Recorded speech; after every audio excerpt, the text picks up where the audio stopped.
अस्सलाम वालेकुम and welcome to English by Mohammad Ali Bilal. आज की वीडियो में हम डिस्कस करेंगे verb forms, regular and irregular verbs and perhaps a new term for you people, strong and weak verbs. जिस तरह पहले बात की थी कि नाउन से मुराद नेम, टेंस से मुराद टाइम, सिमिलरली वर्ब से मुराद वर्क। वर्ब किसी एक्शन को ज़ाहिर करने के लिए इस्तेमाल होने वाले अल्फाज होते हैं और वर्क को आप वर्क कहेंगे और उर्दू में आप इसको काम या फ़ेल कह सकते हैं।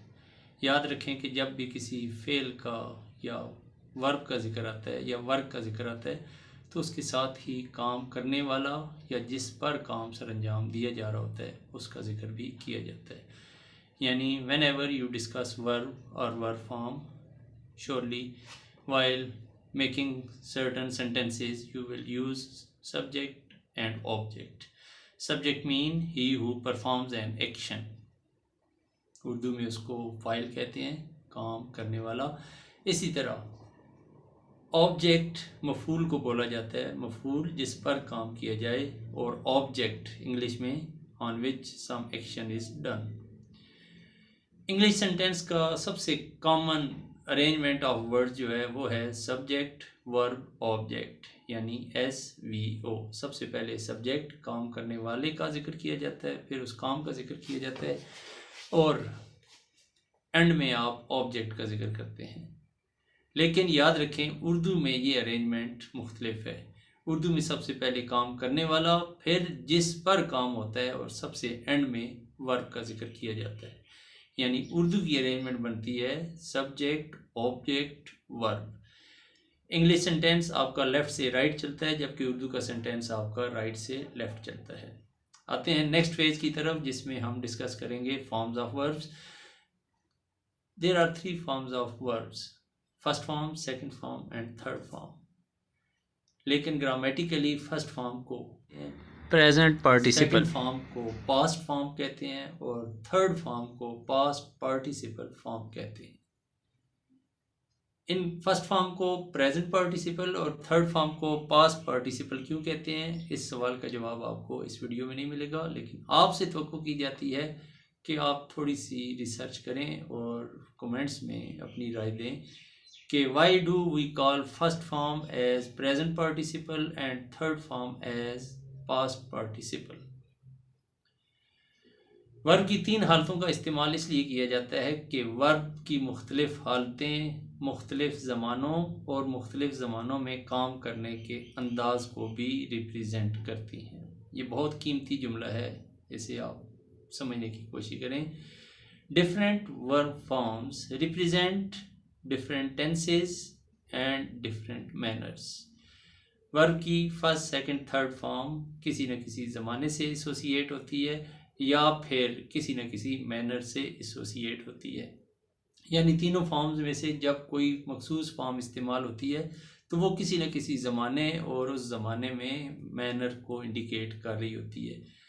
बिसा औकात अकेले और बिसा औकात दूसरे हेल्पिंग वर्ब्स की मदद से। वर्ब की मुख्तलिफ हालतें, उनको रेगुलर या इरेगुलर कब कहा जाता है। वर्ब की सेकंड और थर्ड फॉर्म जब आपको फर्स्ट फॉर्म के साथ ईडी के इजाफे से मिले तो ऐसे तमाम वर्ब्स रेगुलर वर्ब्स कहलाते हैं। जैसे प्ले, तो सेकंड और थर्ड फॉर्म हमें फर्स्ट फॉर्म के साथ ईडी लगाने से हासिल होती है। Played played, work worked worked, paint painted painted. लेकिन बहुत सारे वर्ब्स ऐसे भी हैं जिनकी सेकंड और थर्ड फॉर्म हमें सिंपल ईडी लगाने से हासिल नहीं होती, बल्कि उसके अंदर वर्ड फॉर्मेशन में चेंज होती है, वॉल साउंड की चेंज होती है। जैसे go went gone, do did done, write wrote written.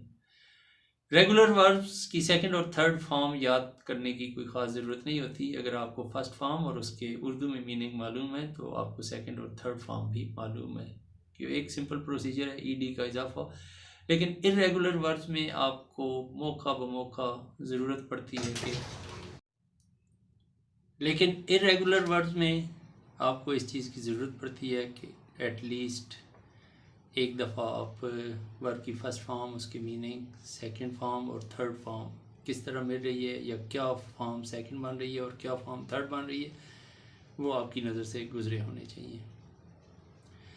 आगे चल के हमने इंग्लिश स्ट्रक्चर पे काम करना है, और वो हमारा सबसे बड़ा चैलेंज है कि हमारे बच्चे matric, FSC, inter, even graduate degree हासिल करने के बावजूद अपने आप को कंफर्टेबल जोन में नहीं पाते इस हवाले से। तो वजह यही होती है कि उन स्ट्रक्चर्स को समझने के लिए जिस बुनियादी इनिशियल नॉलेज की ज़रूरत होती है वो उनके पास नहीं होता, और वो बस ऐसे ही कोशिशें करते रहते हैं बगैर होमवर्क के, और एंड में नतीजा नाकामी और मायूसी की ज़रूरत में उन्हें देखना पड़ता है। तो अभी तक हमने वर्ब को डिफ़ाइन किया, वर्ब की 3 फॉर्म्स को डिफ़ाइन किया, किस तरह हासिल होती हैं, रेगुलर और इर्रेगुलर वर्ब्स की बात की। आखिरी चीज़ जो आज की वीडियो में आपसे डिस्कस करना थी वो था strong verb form and weak verb form. Strong verb form verb की वो हालत होती है जब उसका इस्तेमाल जुमले में इस तरह किया जाए कि उसके साथ कोई और हेल्पिंग वर्ब मौजूद ना हो, यानी वर्ब की कोई हालत अपना काम अकेले से सरंजाम दे रही हो, तमाम जो फंक्शन उसने करने हैं वो अपने आप पर इन्हिसार करते हुए वो एक्सप्रेस करने में कामयाब हो जाए, तो वो वर्ब फॉर्म उस स्टेज पर, उस जुमले में, उस पोजीशन पर स्ट्रॉन्ग वर्ब फॉर्म कहलाती है। लेकिन इंग्लिश में मुख्तलिफ मौके पर सिर्फ वर्ब फॉर्म काफ़ी नहीं होती, बल्कि उसको मुख्तलिफ हेल्पिंग वर्ब्स और ऑक्सिलरीज की मदद लेना पड़ती है, और जब वर्ब फॉर्म को किसी हेल्पिंग वर्ब या ऑक्सिलरी की मदद लेना पड़े तो उस जुमले या उस कंडीशन में वो verb form weak verb form कहलाती है। रोज़मर्रा की ज़िंदगी से इस चीज़ की मिसाल देनी कि वर्ब फॉर्म स्ट्रॉन्ग है या वीक है, तो इसका आप रोज़मर्रा की ज़िंदगी से यूँ मिसाल ले लें कि इन केस किसी को 20 kg उठाना है, तो 20 kg उठाने के लिए वो स्ट्रॉन्ग है। 8-10 साल का बच्चा भी शायद 20 kg को उठा ले, बड़ा बंदा तो बड़े आराम से उठा सकता है, लेकिन कोई कितना ही सेहतमंद क्यों ना हो, उसके लिए 3 या 4 मन इकट्ठा उठाना मुश्किल होता है। तो वहाँ उसको दीगर अफराद की, लोगों की ज़रूरत पड़ती है। तो वही शख्स जो 20 kg के लिए स्ट्रॉन्ग था, वो 120 kg, 150 kg के लिए वीक हो गया। दूसरे लफ्ज़ों में, आप अपने घर में काम करते हैं, घर में रहते हैं, तो चेयर, छोटा टेबल, जग या गिलास उठाने के लिए आपको किसी की मदद की ज़रूरत नहीं होती। लेकिन अगर आपने घर में बेड को मूव करना है या किसी कबर्ड को मूव करना है, तो वो यकीनन किसी एक इंसान के बस का काम नहीं होता। तो जब वर्ब फॉर्म कोई फंक्शन सरंजाम देने में अकेली सफिशेंट हो तो वो स्ट्रॉन्ग होती है, और पॉसिबिलिटी है कि वही वर्ब फॉर्म किसी और मौके पर, जब टेंस और मैनर के बारे में सही सही अकेला बताने की पोजीशन में ना हो, तो वो फिर वीक फॉर्म कहलाती है। तो एंड में फिर कहता हूँ, किसी जुमले में अगर वर्ब की कोई फॉर्म अकेली सफिशेंट है तो वो स्ट्रॉन्ग फॉर्म होगी, और अगर किसी जुमले में कोई वर्ब फॉर्म अकेले फंक्शन करने के काबिल नहीं है, बल्कि उसे दीगर हेल्पिंग वर्ब्स और ऑक्सिलरीज की ज़रूरत पड़ती है, तो वो वीक वर्ब फॉर्म कहलाती है। आज की वीडियो में आपसे वर्ब के मुतालिक बात की गई। उम्मीद है आप लोगों को समझ आ गई होगी। ये बेसिक नॉलेज है, ये वो नॉलेज है जो बैकग्राउंड में काम करेगा जब हम इंग्लिश स्ट्रक्चर को समझने की कोशिश कर रहे होंगे। अपना और अपने इर्द गिर्द मौजूद लोगों का ख्याल रखिएगा। इस वीडियो को लाइक, सब्सक्राइब करें, अपने रिलेटिव्स, फ्रेंड्स और क्लास फेलोज़ तक इस चैनल को प्रमोट करें। अल्लाह हाफिज़।